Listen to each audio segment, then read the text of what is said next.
So my high school coach, growing up, kid from Baltimore, my father was in and out, great father, battled with his own demons like a lot of us do to a certain extent. So really my mom, she was the one supporting us. Yes. And so for me as a young kid, it was, you look at athletes, you look at, unfortunately, drug dealers as ways to create a lot of wealth for yourself and then to hopefully change your life forever, frankly.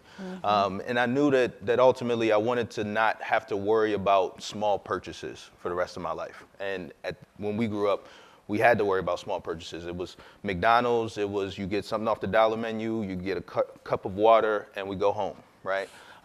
In the checkout aisle in the grocery store, you don't look at the candy bars, you can't get it, we can't afford it. And it was because my mom had a budget she was trying to balance for all of us. But my high school coach, God bless him, he's a guy named Biff Poggi. He's an incredible human being. He happened to run a hedge fund, and I didn't know, but we would do spring workouts, and every Wednesday this dude would have like 40-some pizzas for all of us as football players. And I'm just like, how does this dude afford 40-some pizzas? Like, a little out of shape, so he ain't playing the league. He ain't selling drugs that I know of. So I go up to him, I ask him, hey, like, what do you do? Can I learn from you? I wasn't asking for a job. Can I just learn from you? What do you do? How do you make money? And he said, hey, if you go to your workouts in the summer, then you can come over to my office and you can learn what we do. And that literally was the first time I would go to my workouts. I'd go over to his office in Towson, Maryland, and he ran a hedge fund that's turned to a family office.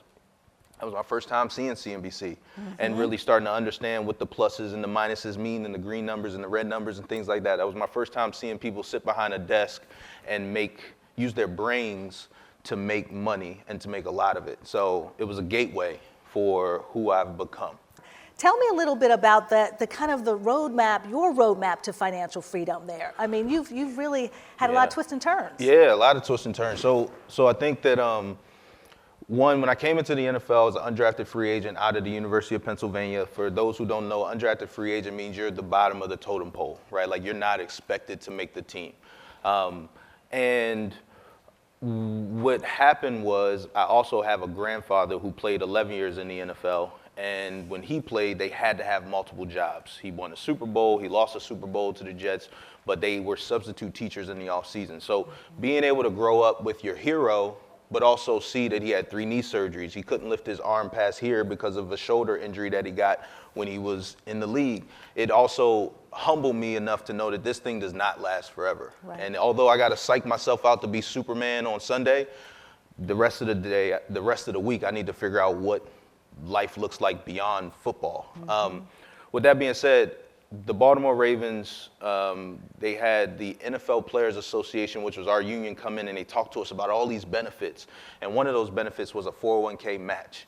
And I'm like, wow, you put some money into this thing and the team's gonna give you free money on top of that? And you never heard of that before? Never heard of it before. And I was like, hold on, I've been to Wharton. I went to the Wharton School of Business, which is a top business school. I've interned at hedge funds. I've interned on Wall Street, Union Bank of Switzerland for a couple years. And I had to make it to the NFL to learn what a 401k is. So who's going to teach my mom this? Who's going to teach my brother this? Who's going to teach my cousins this? And frankly, as an athlete, we all hear the stories of so many people pulling at you. And for me, it was like, all right, well, how do I use the platform to bring attention to this? But also, if I can teach my family, my friends how to fish, then selfishly, maybe there's less people who are pulling at me as well too, but we're all winning together. We're all retiring in the lifestyles that we want, which is important to me, as opposed to being the guy that has to make everything happen, has to make everybody's vacation happen and trip happen, et cetera. Right. You talked about this, about the money that you were making and how you were managing it in the locker room with your teammates. Absolutely. Well, a lot of people are taught don't talk about money. Yeah. But you thought it was important to do that, and then you thought it was important to tell some of the misses that you had, to share that with students as well. Why? Yeah, because I think that, you all are going to this amazing school. Why are you going to this school, right? Raise your hand. By show of hands, a lot of us are going to this school to change the world and to make money. frankly, right? Raise your hand if you want to make good Make money when you money, leave school, right? right? You want to make money, right? You grow up and people tell you to get good grades and you say, well, why? Well, you want to get good grades so eventually you can go to good school. And, well, why do I want to do that? Well, you go to good school, it increases your opportunities to have a good job. Well, why do I want a good job? So I can have more money to live the life that I want to live, frankly, right? And so I look at that as just, I say all that to say, like, we all want to create this life of our dreams, this life that we've envisioned for ourselves. And the life of your dreams doesn't necessarily, for all of us, it doesn't necessarily mean a private jet and a yacht and 2 nannies and all of this type of stuff, right? Like, that's not what we're here for, but you want comfort, you want peace of mind. You go to an amazing school, an amazing university like this so that you can live differently than most people in the world, and hopefully that means getting out of the rat race. And so when I went to my teammates in the NFL, a lot of us, we know the big names, the quarterbacks, the wide receivers, the stars of the team, but there's a lot of other guys who make up that team that you know and love and you cheer for that aren't getting the salaries that everyone else is getting. Mm-hmm. And a lot of guys hope and pray that the NFL is the thing that changes their lives financially forever. But the problem is there's no safe spaces for these conversations to ask not dumb questions that you've never learned. Asked, right. Exactly, right?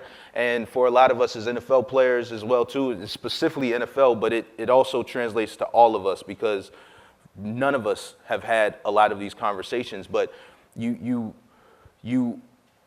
always, there's a little anxiety around talking about these things because you know, you're supposed to be the one with the answers already. Mm-hmm. But again, no one's ever taught you how to buy a house. No one's ever taught you the 3 digits that make up your credit score. What are the 5 factors that go into those? No one's ever taught you, you know, people say good debt, bad debt.